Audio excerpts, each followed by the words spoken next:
अला आलिहि त्तय्यिबीन त्ताहिरीन व अस्हाबिल मुत्तक़ीन मुकर्रमीन अम्मा बाद क़ाल अल्लाहु तआला फ़िल क़ुरआनिल मजीद अऊज़ु बिल्लाहि मिनश शैतानिर रजीम बिस्मिल्लाहिर रहमानिर रहीम अल्हम्दुलिल्लाहि रब्बिल आलमीन सदक़ल्लाहुल अलीयुल अज़ीम रब्बि इश्रह ली सदरी व यस्सिर ली अमरी वहलुल उक़दम मिन लिसानी यफ़क़हू क़ौली। हज़रात,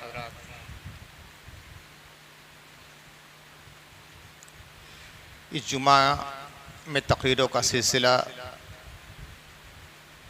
तकरीबन 34 साल से शुरू हुआ है और आज अल्हम्दुलिल्लाह तक कायम है।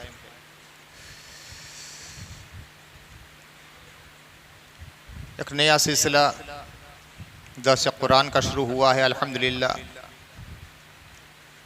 2 नशिस्तें हो चुकी हैं। अतवार को असर बाद से मगरिब तक ये सिलसिला रहता है। अल्हम्दुलिल्लाह अभी 2 ही नशिस्तें हुई हैं, मगर सामीन की काफ़ी तादाद हादिर मजलिस हो जाती है। अल्लाह का शुक्र है। मैं सफ़र करने वाला आदमी, तकरीरी दौरे होते रहते हैं, असफार होते रहते हैं, कभी कभी नागा भी हो जाता है। इत्तेफाक की बात कि आज से मेरा सफ़र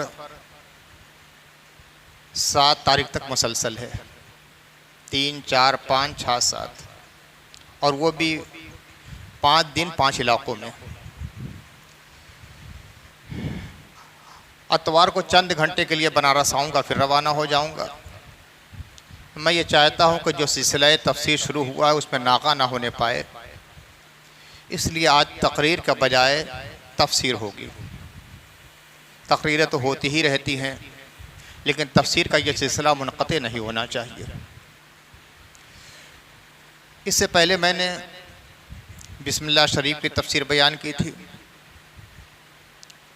सूरह फ़ातिहा के अस्मा और उसके फ़ज़ाइल बयान किए थे।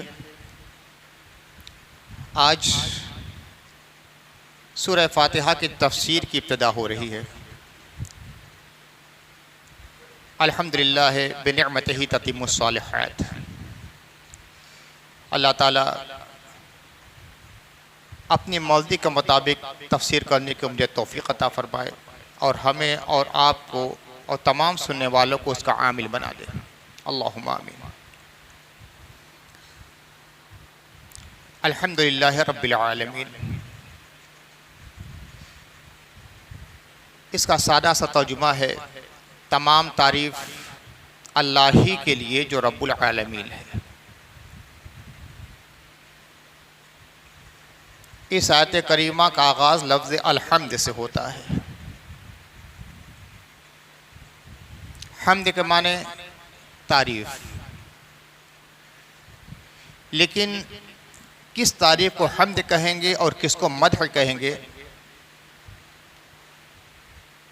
अरबी ज़बान में इसके लिए अलग अलग खूबियाँ हैं। अरबी ज़बान के अइम्मा लुग़त कहते हैं कि अगर कोई खूबी इख्तियारी हो तो उसकी तारीफ़ को हम्द कहा जाता है, और कोई खूबी गैर इख्तियारी हो तो उसे मदह कहा जाता है। मदह के माने भी तारीफ़, हम्द के माने भी तारीफ़। क्या हर खूबी की तारीफ़ को हम्द कहेंगे? नहीं। जो अइम्मा लुग़त है वो कहते हैं कि अगर कोई खूबी इख्तियारी हो तो उसके लिए हम्द का सीगा लफ्ज़ इस्तेमाल होता है, और गैर इख्तियारी हो तो उसके लिए मदह का सीगा है। इख्तियारी और गैर इख्तियारी का मफ़हूम यह है, कहा जाए कि यह इंसान बड़ा हसीन व जमील है, तो उसके अंदर यह खूबी तो है, मगर उसकी इख्तियारी खूबी नहीं, अल्लाह का अतिया है। इसका रंग बड़ा खूबसूरत है, इसके नाक नक्शे बड़े खूबसूरत हैं, इसका कद्दो कामत बड़ा खूबसूरत है, इसकी आँखें बड़ी खूबसूरत हैं, इसके होंठ बड़े खूबसूरत हैं, इसकी उंगलियां बड़ी खूबसूरत हैं। तो क्या है? ये गैर इख्तियारी खूबियां हैं, इंसान ने इसे इख्तियार नहीं किया है, अल्लाह की तरफ से वहब की गई है, अल्लाह की तरफ से अता करदा खूबी है। तो अब जो इसकी तारीफ़ की जाएगी, इसके लिए अरबी ज़बान में मदह का लफ्ज़ इस्तेमाल होता है, मदह। और इख्तियारी खूबी है, कोई अपने अखलाक को बहुत उम्दा बना ले, ये इख्तियारी खूबी है।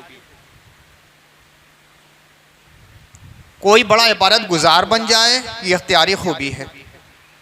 कोई बड़ा इल्म हासिल कर ले, ये इख्तियारी खूबी है। कोई बड़ा अच्छा मुक़र्रिर बन जाए, इख्तियारी खूबी है। बेहतरीन शायर हो जाए, इख्तियारी खूबी है। तो अरबी ज़बान में इसके लिए हम्द का लफ्ज़ इस्तेमाल होता है। इख्तियारी खूबी जो आदमी खुद अपने अंदर पैदा करे, उसके लिए हम्द का लफ्ज़ है। अभी लुग़त की बात कर रहा हूँ, इस्तिलाह शरई की बात नहीं कर रहा हूँ, लुग़त की बात। कोई आदमी इख्तियार करके कोई खूबी अपने अंदर पैदा कर ले, तो इसके लिए हम्द का लफ्ज़ है। और गैर इख्तियारी चीज़ है जो अल्लाह की तरफ से अता करता है, उसके लिए मदह का लफ्ज़ इस्तेमाल होता है। अब देखा जाए तो इंसान के अंदर भी जितनी खूबियां हैं, बज़ाहिर तो लगता है कि इख्तियारी है, मगर इसका रिश्ता भी अल्लाह ताला की तौफीक और अता से है। कहा जाता है ला हौला वला कुव्वता इल्ला बिल्लाहिल अलिय्यिल अज़ीम। नेक काम करने की सलाहियत और बुराई से बचने की क़ुव्वत अल्लाह ही की जानिब से अता होती है। इंसान के अंदर ये खूबी तो पैदा हुई, बज़ाहिर तो लगता है कि आदमी का कसब है, आदमी ने इसे हासिल किया इक्तिसाब के ज़रिया, मेहनत के ज़रिया, जिद्दोजहद के ज़रिया, मगर उसका रिश्ता तौफीक इलाही से मिलता है। मैं यहदिहिल्लाहु फला मुज़िल्ल लहु व मैं युज़लिल फला हादिय लहु। तो जब उसकी खूबी भी उसकी खूबी नहीं है, बल्कि अल्लाह ने पैदा की है, लिहाजा इंसान के अंदर जो खूबी है इस्तिलाह शरई में, उसके लिए हम्द का इस्तेमाल नहीं होगा। जिसकी तमाम खूबियाँ उसकी अपनी हैं, अपनी खूबियाँ हैं, सिर्फ उसी के लिए लफ्ज़ हम्द का इस्तेमाल होगा। तो तमाम कायनात की तमाम मखलूक़ात का आप जायज़ा ले लें, क्या कोई ऐसी मखलूक है जिसकी सारी खूबियाँ उसकी अपनी इख्तियारी है? अल्लाह की अता करदा है। लिहाजा हम्द का लफ्ज़ सिर्फ अल्लाह के लिए इस्तेमाल होगा, किसी और के लिए नहीं होगा। और के लिए मदह का लफ्ज़ हो सकता है, लेकिन हम्द का इस्तेमाल सिर्फ अल्लाह के लिए होगा कि उसकी सारी खूबियाँ अपनी हैं। हमारे जो सिफ़ात हैं, हमारी खूबियाँ हैं, आपके महामिद हैं, आपके महासिन हैं, आपके अंदर जो अच्छाइयाँ हैं, आपके अंदर जो नेकियाँ हैं, बज़ाहिर तो आप इख्तियारी हैं, मगर अल्लाह की तौफीक और उसकी मदद से हासिल हुई हैं। लिहाजा हम्द हकीकत का मुस्तहिक सिर्फ अल्लाह ताला की ज़ात पाक है। तो अल्हम्दुलिल्लाह, तमाम तारीफ़ें अल्लाह की। अब देखिए एक लफ्ज़ मैंने कहा तमाम, तर्जुमे में तमाम मुतर्जमीन ये लिखते हैं कि तमाम तारीफ़। बज़ाहिर तो तमाम के लिए कोई अरबी लफ्ज़ नहीं आया है, जमई का लफ्ज़ नहीं आया है, कुल का लफ्ज़ नहीं आया है, सायर का लफ्ज़ नहीं आया है। अरबी जैसे उर्दू में हम कहते हैं तमाम, सारे का सारा, तो अरबी में इसके लिए जमई का लफ्ज़ आता है, कुल का लफ्ज़ आता है, सायर का लफ्ज़ आता है, लेकिन इस आयत में ऐसा कोई लफ्ज़ नहीं है। तो ये तो मुतर्जमीन ने और मुफस्सरीन ने इस तरह का तर्जुमा और शरह किया कि तमाम तारीफ़ें अल्लाह के लिए। तो जो अलिफ लाम है अल्हम्दुलिल्लाह, ये अलिफ लाम है, इसको कहते हैं लाम इस्तिग़राक़। इस्तिग़राक़ का मतलब होता है कि जिस चीज़ पर अलिफ लाम आया है उसके सारे ज़ाविये इसमें शामिल हैं। अल्हम्द, तमाम तारीफ़, तारीफ़ के जितने ज़ाविये हो सकते हैं, जितने पहलू हो सकते हैं, जितने निकात हो सकते हैं, सब के सब शामिल इसमें है। तमाम तारीफ़ें अल्लाह की जो रब्बुल आलमीन है। लफ्ज़ अल्लाह, कलमे जलालत, इसके मुतालिक मैं पहली नशिस्त में गुफ्तगू कर चुका हूँ, लिहाजा इसका इआदा या नहीं कर रहा हूँ। अब जो अल्लाह से पहले, लफ्ज़ अल्लाह से पहले, कलमे जलालत से पहले जो लाम है, इसका मफ़हूम क्या है? अल्हम्दुलिल्लाह है। तफसीर जो पढ़ाई जाती है आमतौर से मदारिस अरबिया में, तफसीर जलालैन, उसमें यह लिखा हुआ है कि लाम इस्तिक़ाक़ है और लाम तमलीक है। इस्तिक़ाक़ का मतलब कि तमाम हम्द का मुस्तहिक़ और सज़ावार अल्लाह है, तमाम हम्द का मुस्तहिक़ और सज़ावार और लायक अल्लाह है। और तमलीक का मतलब यह कि तमाम खूबियों का मालिक अल्लाह है, तमाम महामिद व महासिन का मालिक अल्लाह है। बहुत से मुफस्सिरीन ने यह तफसीर की है, लेकिन अकाबिर मुफस्सिरीन में से अक्सर मुफस्सिरीन ने यह फरमाया है कि यह लाम तखसीस है। जैसे जलालैन में तो यह लिखा है कि यह लाम तमलीक के लिए है, लेकिन उसके जो शारे हैं अल्लामा जमल, वो फरमाते हैं कि इससे बेहतर है कि यह कहा जाए कि यह लाम तखसीस के लिए है कि तमाम तारीफ़ें अल्लाह ही के लिए मखसूस हैं, तमाम तारीफ़ें अल्लाह ही के लिए मखसूस हैं। यानी हम्द के जितने ज़ाविये हैं, तमाम ज़ावियों से देखा जाए तो उसकी मुस्तहिक सिर्फ एक ज़ात पाक है, वो ज़ात इलाही है। हम्द के सारे पहलू, महामिद व महासिन के सारे पहलू अल्लाह के अलावा कहीं नहीं मिलेंगे। तो फरमाया कि यह तखसीस के लिए, लाम तखसीस के लिए। इमाम बग़वी बहुत बड़े मुफस्सिर हैं, उनका भी यही नज़रिया है। तफसीर बग़वी में यह है अल्लामुल तखसीस, तखसीस के लिए। इसीलिए मैंने ये तर्जुमा ये नहीं किया कि तमाम तारीफ़ें अल्लाह की, मैंने ये तर्जुमा तमाम तारीफ़ें अल्लाह ही की हैं, कि तमाम तारीफ़ के जो ज़ाविये सारे के सारे ज़ाविये हैं वो अल्लाह के लिए ख़ास है, इसलिए कि लाम तखसीस के लिए है।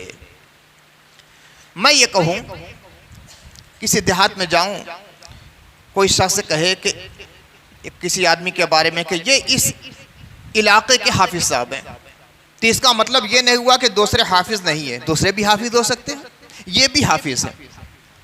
मगर अगर ये कहा जाए कि इस इलाके के यही हाफिज़ साहब हैं, तो इसका मतलब हुआ कि दूसरे कोई हाफिज़ नहीं है। तो जब हम ये कहते तमाम तारीफ़ें अल्लाह ही की हैं, तो जहाँ तमाम का लफ्ज़ आ जाएगा तो उसकी मुस्तहिक सिर्फ एक ज़ात पाक है, वही उसकी हकदार है, वो ज़ात इलाही है। हर मखलूक के अंदर कोई कमी है, कोई नक्स है, कोई इज़्ज़ है, मगर ज़ात इलाही है कि कोई कमी नहीं, कोई इज़्ज़ नहीं, वो हर एतबार से कामिल है। अरे मखलूक है तो कम से कम हादिस है, फ़ानी है, फ़ानी होना ही एक कमी है, कभी ना कभी फ़ना तो होना है, ज़ाइल होना है। वो हादिस है, कभी नहीं थी, है, फिर नहीं रहेगी। मगर अल्लाह की ज़ात वो है जो कदीम है, जिसको ज़वाल नहीं। कुल्लु शैइन हालिकुन इल्ला वजहू, हर शय हलाक होने वाली है, बस अल्लाह की ज़ात हमेशा बाकी रहने वाली है। कुल्लु मन अलैहा फ़ानी व यब्का वजहु रब्बिका दुल जलाल वल इकराम। तो कामिल ज़ात अल्लाह की ज़ात है, लिहाजा तमाम तारीफ़ें अल्लाह ही के लिए ख़ास हैं। हम्द के जितने पहलू हैं सब अल्लाह के लिए मखसूस है, उसके अलावा किसी के लिए नहीं है। ये अल्हम्द बज़ाहिर तो लगता है कि अल्हम्दुलिल्लाह कह लिया जाए, बहुत आसान सी बात है। कितना आसान सा जुमला, दो अल्फाज हैं, अल्हम्दुलिल्लाह, अल्हम्दुलिल्लाह। अलग अलग हरूफ के एतबार से देखा तो चार हैं, अलिफ है, लाम है, फिर हम्द है, फिर लाम है, फिर अलिफ है। लेकिन इसके अंदर कितनी मानवियत है और इसकी कितनी फजीलत है और इसके कितने बरक़ात हैं और कितने दर्जात हैं, और आदमी के तरक्की दर्जात के लिए कितना मुअस्सिर रोल अदा ये अजीम कलमा अदा करता है कि अल्लाह के नबी सल्लल्लाहु अलैहि वसल्लम फरमाते हैं अत्तहूर शत्रुल ईमान वल्हम्दुलिल्लाह तमलउल मीज़ान। पाकीज़गी और तहारत ईमान का आधा हिस्सा है।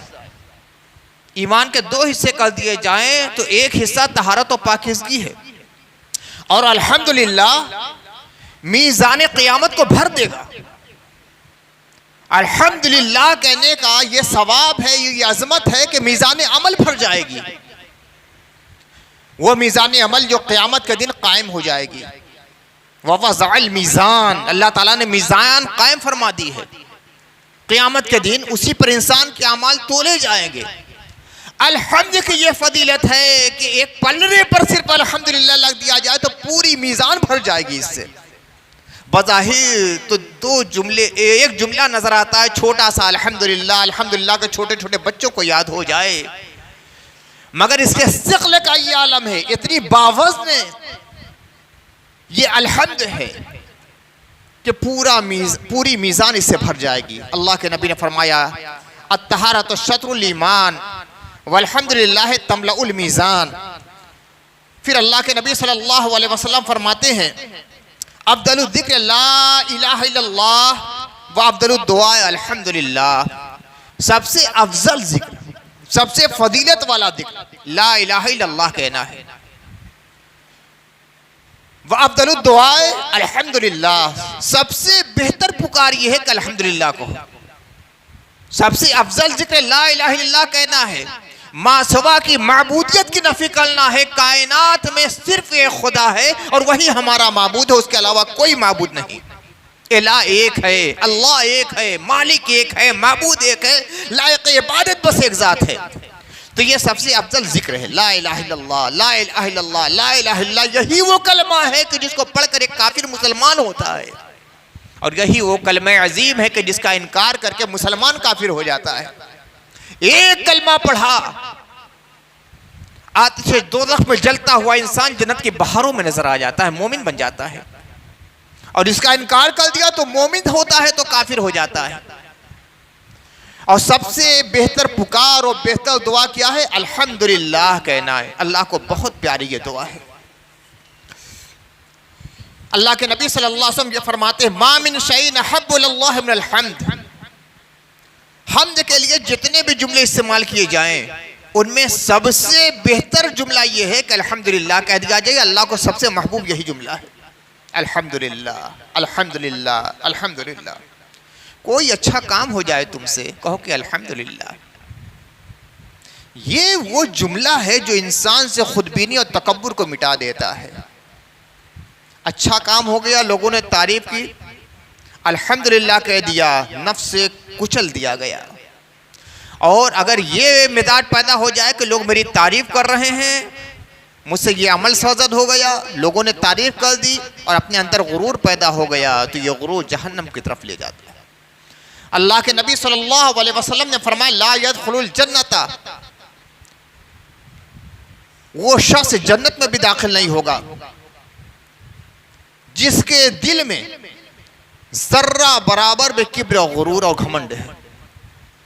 तो खूबी इंसान के अंदर पैदा हो जाए तो एक बहुत खतरनाक पहलू ये आता है कि गुरूर की तरफ इंसान भी चला जाता है, मगरूर हो जाता है, घमंडी हो जाता है। हुजूर सल्लल्लाहु अलैहि वसल्लम ने फरमाया कि वो शख्स जन्नत की खुशबू भी महसूस नहीं करेगा जिसके दिल में राई के बराबर भी घमंड और रिया है और किब्र है। हुजूर सल्लल्लाहु अलैहि वसल्लम ने किब्र की तारीफ भी फरमा दी, गम्तुल हक व बतरुन नास। किब्र क्या है, घमंड क्या है, तकब्बुर क्या है? फरमाया कि हक को कबूल ना करना और लोगों को हेस और हकीर समझना। हमारे पास दौलत आ जाए तो लोगों को हकीर समझे, हम आलिम हो गए तो लोगों को हकीर समझे, कुछ ना समझे, हम शायर हो गए तो हकीर समझे। अल्लाह ने हुस्न जमाल दिया है तो लोगों को मज़ाका उड़ा दें।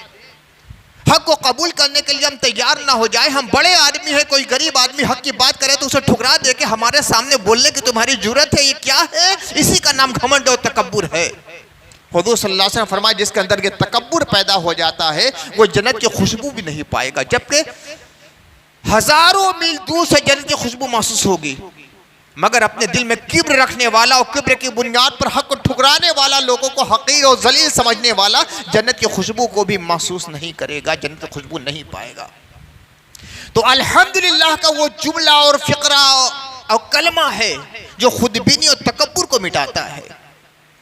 हमारे अंदर, आपके अंदर कोई खूबी आ जाए तो कहो अल्हम्दुलिल्लाह, ये हमारी खूबी नहीं, अल्लाह ने बख्शी है तब मेरे अंदर ये कमाल पैदा हुआ।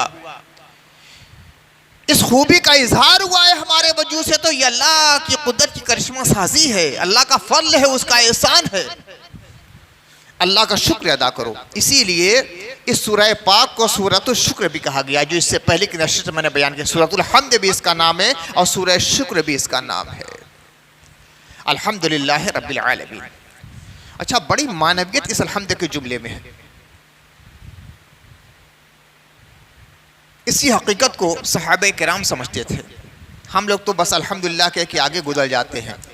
इसके अंदर इतने असरार व मारिफ हैं कि हज़रत उमर इब्न ख़त्ताब फ़ारूक आज़म रज़ियल्लाहु ताला अन्हु से ने हज़रत अली से पूछा था कि अल्हम्दुलिल्लाह का मफ़हूम क्या है। अल्लामा इब्न कसीर बहुत बड़े मुफस्सिर हैं, बहुत बड़े मुहद्दिस हैं, बहुत बड़े मुअर्रिख हैं, सीरत निगार बहुत बड़े हैं। सीरत अल्लामा इब्न कसीर बड़ी मशहूर किताब है। तारीख़ में जो आपकी किताब है अलबिदाया व निहाया, वो माख़ज़ की हैसियत रखती है कि इस्लामी तारीख़ में कोई किताब भी लिखी जाएगी तो अलबिदाया व निहाया से ज़रूर इक्तिसाब फैज़ किया जाता है, उसका हवाला ज़रूर मिलता है।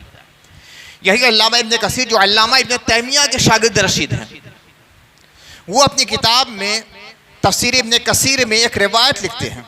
वो लिखते हैं कि क़ाल उमर लिअली व अस्हाबुहु इंदहु, हज़रत उमर ने हज़रत अली से कहा और हज़रत उमर के असहाब उनके साथ उस वक्त मौजूद थे।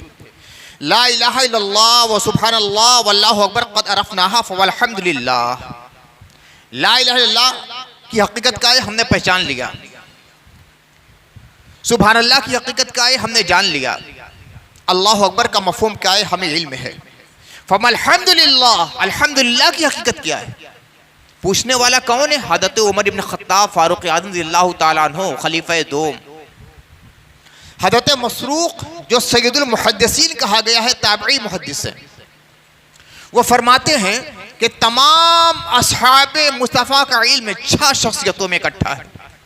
तमाम असहाबे मुस्तफ़ा 1.25 लाख सहाबा, इनके इल्म को इकट्ठा किया जाए तो 6 सहाबा में है। वो 6 सहाबा कौन है? कहते हैं हज़रत उमर, हज़रत अली, हज़रत ज़ैद यानी ज़ैद इब्न साबित, हज़रत उबई इब्न कअब,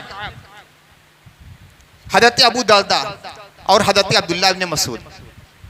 हज़रत उमर, हज़रत अली, हज़रत ज़ैद इब्न साबित, हज़रत उबई इब्न कअब, हज़रत अब्दुल्लाह इब्न मसूद और हज़रत अबू दरदा। फिर वो फरमाते हैं कि इन 6 साहब का इल्म 2 शख्सियतों में इकट्ठा है। 6 साहब का इल्म 2 शख्सियतों में इकट्ठा है। एक रिवायत में आया कि हज़रत अब्दुल्लाह इब्न मसूद और हज़रत अली में, और कुछ लोगों ने फरमाया कि हज़रत अली और हज़रत उमर इब्न ख़त्ताब रज़ियल्लाहु ताला अन्हु में। तो हज़रत उमर रज़ियल्लाहु ताला अन्हु की वो शख्सियत थी कि असहाबे रसूल का इल्म इनके अंदर इकट्ठा हो गया था। मगर अल्हम्दुलिल्लाह की हकीकत क्या है, इसका इस्तिफ़सार हज़रत मौलाए कायनात शेर खुदा से करते हैं। अल्हम्दुलिल्लाह रब्बिल आलमीन, अल्हम्दुलिल्लाह, अल्हम्दुलिल्लाह का मफ़हूम क्या है? हज़रत मौलाए कायनात फरमाते हैं कलिमतुन अहब्बल्लाहु तआला लिनफ्सिही व रज़ियहा लिनफ्सिही व अहब्ब अन तुक़ाल। फरमाते हैं हज़रत अली कि ये ऐसा जुमला है कि अहब्बल्लाहु तआला लिनफ्सिही, अल्लाह ताला ने इसे अपने लिए पसंद फरमा लिया है, अपने लिए अल्लाह ताला ने इसे पसंद फरमा लिया है। व रज़ियहा लिनफ्सिही, और अपनी ज़ात के लिए इसे मुंतखब फरमा लिया है। व अहब्ब अन तुक़ाल, और अल्लाह ने इस चीज़ को पसंद किया है कि बार बार इस जुमले को कहा जाए, इसे दोहराया जाए। इसी को हज़रत वालिद गिरामी सैयदना सिराजुल आरिफीन फरमाते हैं कि अल्हम्दुलिल्लाह को महबूबियत ज़ाती का शरफ हासिल है। अल्हम्दुलिल्लाह का जुमला वो है कि अल्लाह ताला ने इसे महबूबियत ज़ाती का शरफ बख्शा है। इसीलिए इसकी वो फजीलत है कि अल्लाह के नबी सल्लल्लाहु अलैहि वसल्लम ने फरमाया पूरा मीज़ान अमल अल्हम्दुलिल्लाह से भर जाएगा। आदमी कसरे नफ्स करता है, अल्हम्दुलिल्लाह जब कहता है अल्लाह की तारीफ़ है, अल्लाह की खूबी है, अल्लाह के महामिद है, अल्लाह के महासिन है, मेरे अंदर भी जो वस पैदा हुआ है वो अल्लाह की अता है, मेरा कुछ नहीं है, अल्लाह ने तौफीक दी है, ये सादत अल्लाह की जानिब से वदीयत की गई है। तो अपने नफ्स को कुचलता है, अपनी ख्वाहिशात का गला घूटता है, किब्र उसके अंदर से ख़त्म हो जाता है, अपनी खूबियों का रिश्ता अल्लाह ताला की ज़ात से मरबूत फरमा देता है, तो अल्लाह की ज़ात से उसकी ज़ात का रिश्ता जुड़ जाता है, अपने आप को अल्लाह के हवाले कर देता है। और जब ये कैफियत पैदा हो जाती है तो अल्लाह ताला उसे मज़ीद अता फरमाता है, वो खूबियाँ मज़ीद पैदा हो जाती है। जैसे कि अल्लाह के नबी सल्लल्लाहु अलैहि वसल्लम ने फरमाया है कि जो शख्स अल्लाह की हम्द करता है तो गोया उसका शुक्र अदा करता है, और जब शुक्र अदा करता है तो अल्लाह ताला मज़ीद फज़ल फरमाता है। कुरान मजीद में है लइन शकरतुम लअज़ीदन्नकुम व लइन कफ़रतुम इन्न अज़ाबी लशदीद, अगर तुम मेरा शुक्र अदा करोगे तो मैं तुम्हें और अता करूँगा, और अगर इनकार कर दोगे, नाशुक्री करोगे तो सुन लो कि मेरा अज़ाब बड़ा सख्त है। तो हम्द भी शुक्र है, इसीलिए इस सूरह पाक को सूरतुश शुक्र भी कहा गया है। अल्हम्दुलिल्लाह, तमाम तमाम तमाम तारीफें अल्लाह ताला के लिए खास हैं कि तमाम तारीफों का मुस्तहिक अल्लाह के अलावा कोई नहीं है। रब्बुल आलमीन है वो रब। आम तौर से इसका तर्जुमा उर्दू में कर दिया जाता है परवरदिगार, तमाम आलम का परवरदिगार है। लेकिन हकीकत ये है कि रब के बहुत सारे मफाहिम हैं। ये ऐसा कूज़ा है जिसमें न जाने कितने समुंदर सिमटे हुए हैं। रब के माने परवरिश करने वाला, रब के माने पर्दाश्त करने वाला, रब के माने निगाहदाश्त करने वाला, रब के माने निगाहबानी करने वाला, रब के माने मालिक, रब के माने सरदार, रब के माने बादशाह।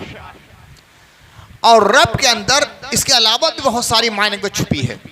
इमाम राग़िब जो तफसीर और लुग़त के बहुत बड़े इमाम हैं, वो फरमाते हैं रुबूबियत का मफ़हूम ये है इंशाउ शै हालन फ़हालन इला हद्द तमाम। किसी चीज़ को उसके हाल के मुताबिक, उसकी कैफियत के मुताबिक और ज़रूरत के मुताबिक परवान चढ़ाना यहाँ तक कि हद्द कमाल तक पहुँच जाए। एक आदमी भूखा है, आपने खाना खिला दिया, ये रुबूबियत नहीं है, ये एहसान है। एक आदमी प्यासा है, आपने पानी पिला दिया, उसकी प्यास मिटा दी, ये रुबूबियत नहीं, ये एहसान है। एक आदमी फटे पुराने कपड़े पहने हुए है, बेलिबास से नजर आ रहा है, आपने कपड़ा दे दिया, ये एहसान है, रुबूबियत नहीं है। एक शख्स का एक्सीडेंट हो गया, सड़क किनारे पड़ा है, आपने उसे हॉस्पिटल पहुंचा दिया, ये रुबूबियत नहीं, ये एहसान है। रुबूबियत क्या है? मुस्तकिल मुसलसल उस पे करम और नवाजिश करते रहना यहाँ तक कि हद कमाल पहुंच जाए, और जैसी ज़रूरत है वैसी फराहम करना। ये सिर्फ अल्लाह ताला की ज़ात के लिए ख़ास है। जनीन माँ के शिकम में है, जनीन पैदा इंसान नहीं हुआ, जनीन की सूरत में है, माँ के शिकम में है। उसकी पर्दाश्त कौन कर रहा है? उसकी निगाहदाश्त कौन कर रहा है? उसकी परवरिश कौन कर रहा है? कौन था जिसने एक कतरे आपको जनीन बनाया, उसके आज़ा बना दिए, हड्डियां बना दी, गोश्त पोत बना दिया, जहां आंख होना चाहिए आंख रख दी, जहां नाक होनी चाहिए नाक पैदा कर दी, जहां दिमाग होना चाहिए दिमाग रख दिया, पूरे आज़ा को बना दिया। कौन है? सिर्फ अल्लाह। ग़िज़ा कौन दे रहा है? बाहर आ गया इंसान, पैदा हो गया इंसान, विलादत हो गई इंसान की, माँ के शिकम से उसको ग़िज़ा मिली। मगर माँ के शिकम में जब था तो कौन ग़िज़ा दे रहा था? वो अल्लाह है। फिर पैदा हुआ इंसान, मुंह में दांत नहीं है, कड़ी चीज चबा नहीं सकता, माँ के सीने से दूध की नहरें किसने जारी फरमा दी? वो अल्लाह है, वही रब है। इंसान के लिए ज़रूरी है कि हवा रहे, हवाओं का ख़जाना फ़िज़ाओं में किसने भर दिया? अल्लाह है। अभी कोविड का दौर चला था ना, ऑक्सीजन की कमी हो गई, ऑक्सीजन सिलेंडर कितने महंगे हो गए थे, एक दिन के लिए हज़ारों खर्च करने पड़ते थे, एक दिन के लिए। अगर साल भर किसी को ऑक्सीजन लग जाए तो पता चला कि पूरी जायदाद बिक जाए। लेकिन अल्लाह ताला पूरी जिंदगी भरपूर ऑक्सीजन देता है, मगर एक पैसा नहीं लेता। वो कौन है? वही रब है। जमीन से गल्ला किसने तुम्हारे लिए उगाया है? वही रब है। इंसान को जरूरत हरारत की, सूरत की तपिश ने किसने जमीन पर उतारी? वही रब है। चलने के लिए, रहने के लिए कोई जगह चाहिए, उसने जमीन पैदा कर दी, वही रब है। जिसमें बादल से पानी बरसाया, जमीन से पानी निकाला, किसने निकाला है? वही रब है। जरूरत के मुताबिक पूरी जिंदगी भर आपकी रुबूबियत जो करता रहा वही रब्बुल आलमीन है। ना हमारे वालिद हमारे रब हैं, ना हमारे सरदार हमारे रब हैं, ना हमारे उस्ताद हमारे रब हैं, ना हमारे पीर मुर्शिद हमारे रब हैं, ना हमारी किफालत करने वाले हमारे रब हैं। वो कफील हैं, वो मोहसिन हैं, वो उस्ताद हैं, जरूर हैं, मगर रब सिर्फ अल्लाह ताला है। और यही नहीं कि सिर्फ आपकी और हमारी रुबूबियत कर रहा है, तमाम आलम का रब है, तमाम आलम का रब है। आलम अल्लाह की जात के अलावा जो कुछ है सब आलम है। जमीन से लेकर आसमान तक सब आलम है, जमीन के नीचे से लेकर आसमान के ऊपर तक सब आलम है। जमीन का जर्रा जर्रा आलम में शामिल है, आसमान का तारा तारा आलम में शामिल है, समुद्र का कतरा कतरा आलम में शामिल है, हवा का मासा मासा आलम में शामिल है, फिजा हुए में उड़ने वाले परिंदे भी आलमीन में हैं, समुद्र में तैरती हुई मछलियां भी आलमीन में हैं,